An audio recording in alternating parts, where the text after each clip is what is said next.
estamos de regreso. Vamos a conversar ahora, antes de ir con las notas internacionales, con Beatriz Arteaga. Ella es directora de la Escuela de Enfermería de la Universidad de las Américas. Está con nosotros. Beatriz, ¿cómo estás?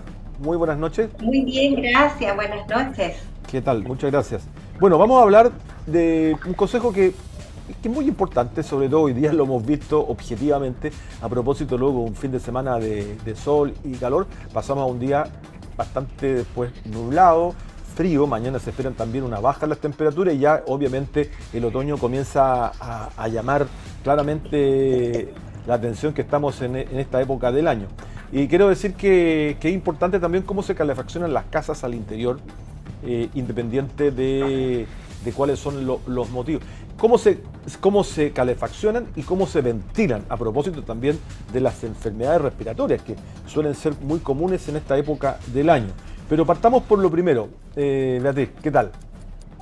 Hola, buenas noches. Sí, lo primero es decir que esta época es especialmente cuidadosa porque tenemos que, por una parte, calefaccionar la casa, pero Claro. también hay que hacer un uso responsable de los sistemas de calefacción.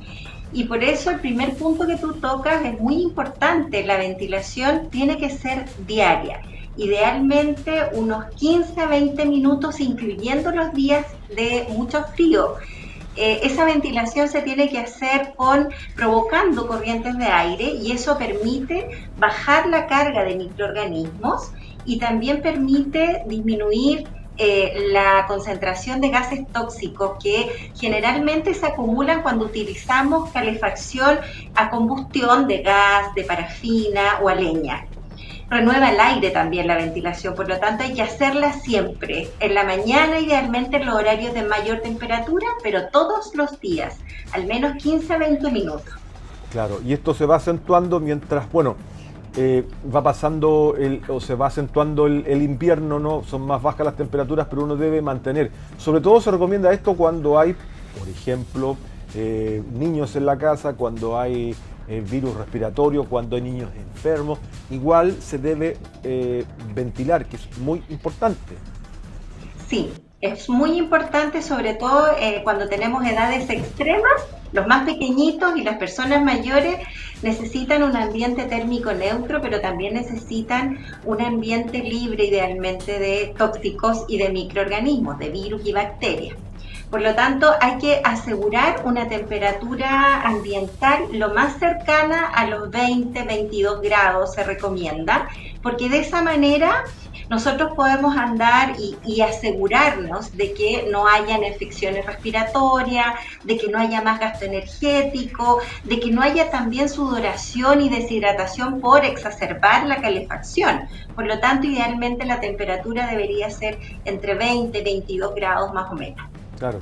En muchas oportunidades también hay un tema de humedad que se va produciendo durante el día y el invierno, ¿no? Hay que controlar también la humedad, producto de la baja temperatura afuera, la alta de interior, hay que hacer un ejercicio ahí también para moderar. Exacto, bueno, la humedad se modera también con la ventilación, la buena ventilación, ¿ya?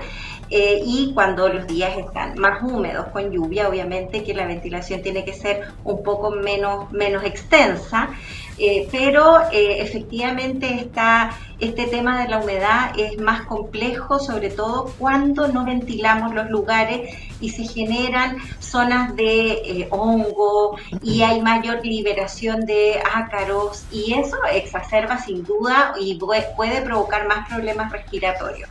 Lo más importante es mantener una temperatura idealmente estable en el hogar y mantener los sistemas de calefacción con las mantenciones al día, no abusar tampoco de los sistemas de calefacción, ver idealmente cuál es el más adecuado, de acuerdo también a la economía familiar, y ahí de a poco ir adaptándose a estos días de bajas temperaturas que se nos vienen. Claro. ¿En qué momento del día es mejor poder ventilar? Tú decías en el día, pero hay una hora AM. exacta.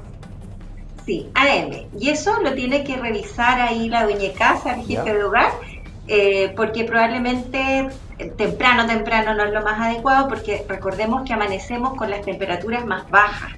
y luego al pasar las horas, ya llegando entre las 10, 11 de la mañana, comienza a mejorar la temperatura, entonces ahí es donde tenemos que idealmente ventilar nuestros hogares. Claro. Ahora, ¿dejar la ventana entreabierta no es bueno durante el día? ¿O se puede hacer? La verdad es que eso va a depender de la temperatura ambiental, ¿ya? Claro, idealmente, cuando las temperaturas son muy bajas, tenemos que cerrar, ¿ya? Porque así los sistemas de calefacción son más eficientes, ¿ya? Pero si tenemos temperaturas promedio, no habría problema de dejar ventanas entreabiertas, pero con mucha discreción. La idea es siempre mantener una temperatura estable en el hogar, ¿ya? El exceder la temperatura en calentar o sobrecalentar mucho la casa no es correcto, y enfriarla o mantenerla muy fría, aunque esté en la corriente de aire, tampoco es lo adecuado, dado que los cambios bruscos de temperatura son los que tenemos que tratar de cautelar, ¿ya? Que no ocurran idealmente. Estamos hablando entonces también de la calidad del aire al interior. El uso de aerosoles, de productos químicos, uno lo puede hacer, pero de manera bastante puntual, ¿no? Sí, en el momento en que hacemos el aseo diario, en el aseo de cada casa, de cada hogar, se puede utilizar estos aerosoles siempre con el cuidado de que si hay niños pequeños o personas mayores, estos no estén cerca. Eso disminuye también, mejora el olor, el ambiente, la sensación de bienestar. No debemos abusar de ellos tampoco, pero sí tienen una muy buena efectividad para bajar la carga de microorganismos que existen en el ambiente, sobre todo cuando hay personas resfriadas, cuando tenemos virus o bacterias respiratorias que están invadiendo ese hogar.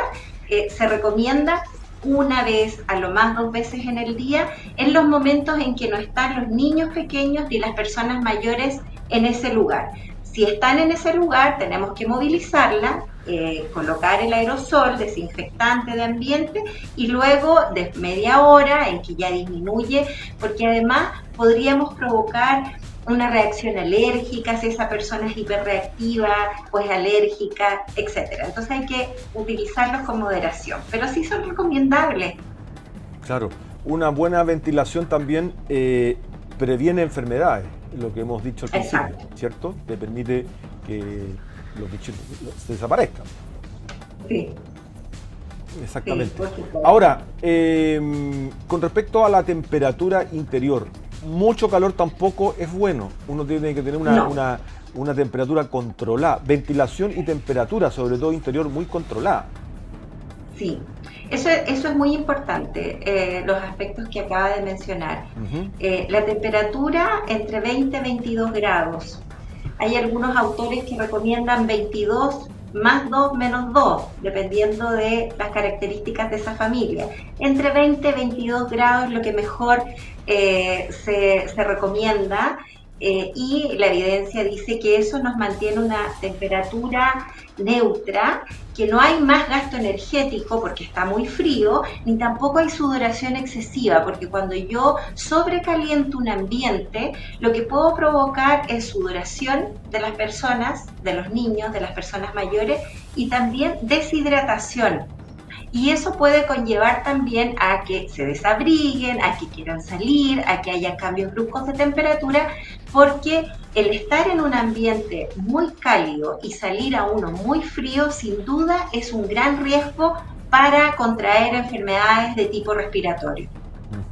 Me imagino que el fumar también está contraindicado hoy día, y sobre todo dentro de una casa en invierno, no aconsejable. O sea, por ningún motivo. El cigarro es factor de riesgo para todas las enfermedades, no solo para las respiratorias. Entonces, idealmente, si hay una persona fumadora, bien lejos del hogar, y evitar cualquier tóxico hoy día intradomiciliario, ¿ya? Eso es súper importante que tengamos todos presentes. De hecho, los sistemas de calefacción también emiten gases tóxicos, por eso también tenemos que tener un uso responsable de las estufas a gas, a parafina y los calefactores a leña, porque el uso continuo por mucho tiempo podría también generar monóxido de carbono, que también puede generar problemas respiratorios. Cuando yo utilizo, por ejemplo, también sistemas de convección, estos ventiladores que estamos mostrando ahí, se movilizan masas de aire y esas masas de aire pueden movilizar ácaros y polvos, por lo tanto también hay que tener cuidado. ¿Sí? Utilizo sistemas de convección, aire acondicionado, convectores eléctricos que tiran aire. Tengo que tener precaución de limpiar con un paño húmedo la superficie, no dejar polvo, porque eso sin duda va a levantarse y se puede generar, qué sé yo, una crisis asmática en una persona con riesgo. Los mejores sistemas, los más recomendables para la salud, son los sistemas de radiación. Los radiantes, estos equipos de calefacción eléctrica son un poco más costosos, por eso es complejo recomendárselos a la población general, pero son los que menos toxinas generan y menos riesgo producen desde el punto de vista respiratorio y de la salud. Pero como la población normal tenemos todos sistemas de combustión, tenemos que tener la precaución de un uso adecuado. 4 horas de uso continuo como máximo se recomienda, o fraccionarlas durante el día el uso de la parafina y el gas, en los horarios de más baja temperatura idealmente. Exactamente. Bueno, consejos muy importantes para mantener la ventilación y la temperatura adecuada dentro del hogar, dentro de su departamento. Beatriz, muchas gracias. Beatriz Arteaga, directora de la Escuela de Enfermería de la Universidad de las Américas. Que estés muy bien. Gracias a ustedes. Gracias.